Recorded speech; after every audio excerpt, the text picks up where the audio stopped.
I'm going to be talking about my mock draft a few weeks before the NBA draft. Now, the NBA draft is on June 28th, so I'm going to make another mock draft right before the draft, like one day before. But right now, I'm going to make my mock draft predictions for the lottery only. And let's start off with the first overall pick. We have the Dallas Mavericks going to select Cooper Flag. Flag is a generational talent, and the Mavericks already set up a meeting with him, a private meeting, which Shams reported. So I'm guessing that it's not really going to be any teams that have the chance to trade for him, number one, and the Mavericks will keep this pick and trade and not trade Cooper Flag because this is going to be a really, really generational talent, and the Mavericks can't just trade him. But let's go on to second overall, the San Antonio Spurs. Now, they're most likely not going to trade this pick anymore after a little bit of speculation that they might, because they are probably not getting Giannis anymore. There's more signs indicating that Giannis wants to stay with the Bucks. So there's not really anyone else to trade this number 2 overall pick to. There's no one that's worth that.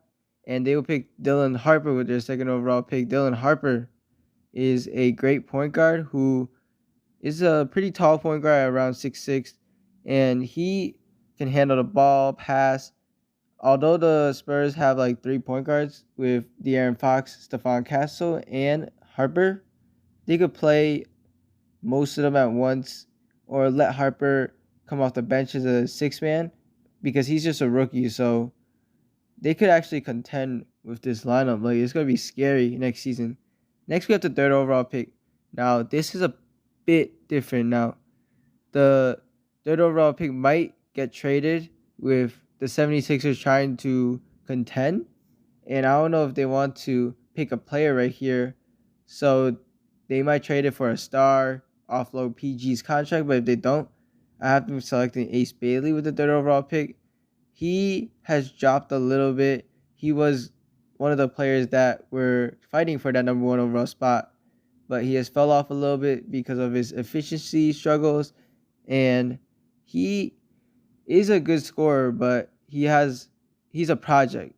He needs a lot of game experience to definitely get to his potential, but I mean, he's a very high potential player with his scoring, and he works hard. He might be a great player too. So I got him at third. Then we have the fourth overall pick by the Charlotte Hornets. This is a pretty solid pick for the Hornets. They miss out on the big three, but they still get VJ Edgecombe, who is an athlete. Like, he is an insane athlete. Great defender as well. Just needs to get better at his shooting. But adding him to the core of like LaMelo, Brandon Miller, Mark Williams, he can slot in at the 2 guard. Trey Mann still there too. This could be a solid team. Miles Bridges, yeah, I think this is a great pick. He can definitely feed off of LaMelo's like passes and maybe even throw down some alley oops. Fifth, the Utah Jazz. Now they might trend to take a point guard because Keontae George is a point like a shooting guard around, but Colin Sexton, Jordan Clarkson, those guards might be traded soon. So with the fifth pick, I have the Utah Jazz selecting Trey Johnson actually with the fifth pick. Not a point guard, but a shooting guard that has great scoring. Bro. His scoring is really good. He might be a sleeper of the draft. He can also shoot, which is just a great option as not many people in this draft can shoot well already. But he needs to work a little bit on his defense. But he's young, and the Jazz are rebuilding, so I believe this is a great pick for the Utah Jazz. At number 6, we have the Washington Wizards, who fell. They were like the second worst team in the league, and they fell alongside with the Jazz. Both fell. But with the 6th overall pick, the Wizards just needs to add another great player to help them. I think the Wizards selecting a player like Colin Murray Boyles might be a solid pick for the Wizards, but it might be too high. Carter Bryant has jumped up a little, but he might be too high as well. I'm not sure, but someone like Khan Kanubo for the Wizards is a great pick. He is a great potential player, and he's already shown that he can shoot well. Solid defender as well, alongside his shooting, and he's pretty young, so I think he can help the Wizards. They also kind of need a forward to maybe replace Chris Middleton once he gets traded, possibly, or because they already have a decent amount of guards. And then with the 7 overall pick, I think the New Orleans Pelicans have a lot of great talent they could pick. They might need a point guard, or they could use a center as well. I think the Pelicans select Kamal Maluach from Duke.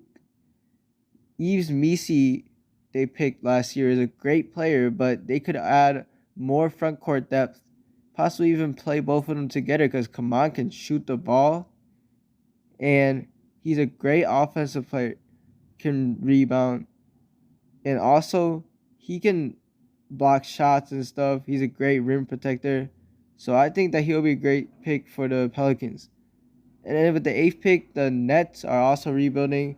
I think they picked Jeremiah Fears. They could use a point guard. D'Lo is up for a contract. Don't know if he's staying. Cam Thomas is not a point guard. So like Jeremiah Fears, who climbed up the board in the season with Oklahoma, he is a player that could score a bucket, solid at steals, but he does need to work on his passing. But Brooklyn is trying to also rebuild. Okay, for the Raptors pick, they might trade this pick because they might want to contend.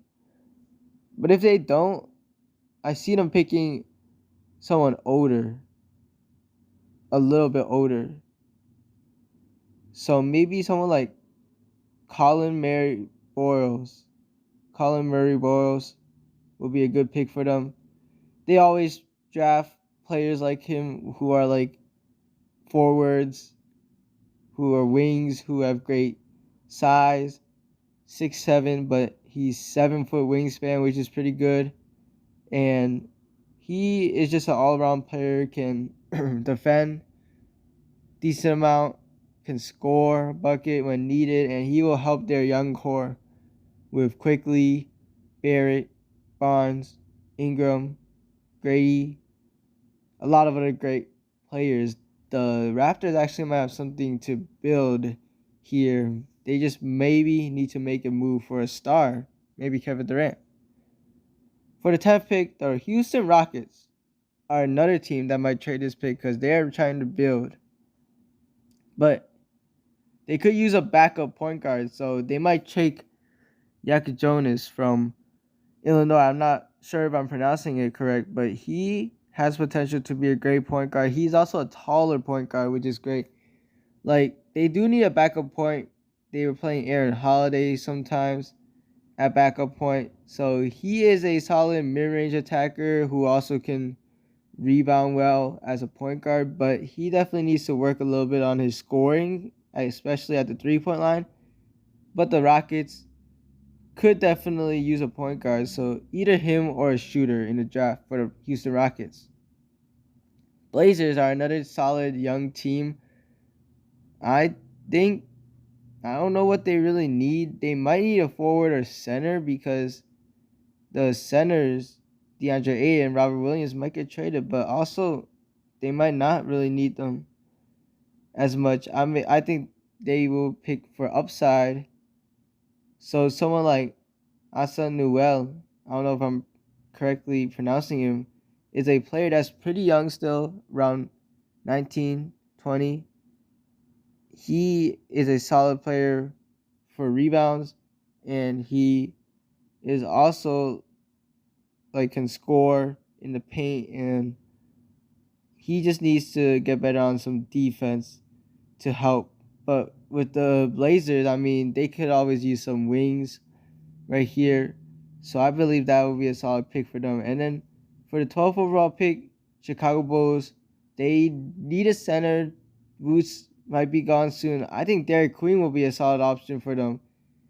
Someone who can definitely score, as you see him, like he's like a pretty skilled center, but I mean his defense is all right, but I mean the Bulls are rebuilding. They could use a young center like Queen, and he could possibly be built in the future to someone great. And then 13, the Hawks. Now, I'm not sure what the Hawks need. They could just use more depth, I believe. I believe the Hawks picking someone like Jace Richardson out of Michigan State would be great. He's a great defender. Offense is pretty good as well. And he could be a backup for Trae Young. And I mean, if Trae Young leaves, he could also start. But yeah, I mean, they could use more depth at just any position. So Hawks getting Jace, who is pretty young as well, would be great. And then finally, at the 14th overall pick, the Spurs are most likely could trade this pick. Maybe this is the pick for Kevin Durant, the 14th overall. But if the Spurs keeping this pick, they just add more depth. Maybe like a player that is a win now player. So I'm thinking someone like Carter Bryant could be solid. Nick Clifford could be solid. Someone like, who else is here? Liam McNeely also, or Noah Sengun. But with my pick, I think Nick Clifford, because he's an older player, and the Spurs, if they trade for Durant, they might need a small forward / like a guard, like a small forward type player, and Neek is a small forward. He's great at rebounds, great at a lot of things. Like he can shoot the three. He can also defend. Like he's gonna be a solid player, role player for the Spurs if needed. So I think they pick Nick Clifford. Now Noah Senge is another option if they want to like still build. He has great potential. But yeah, that's basically it for this mock draft. You guys watching? We're out.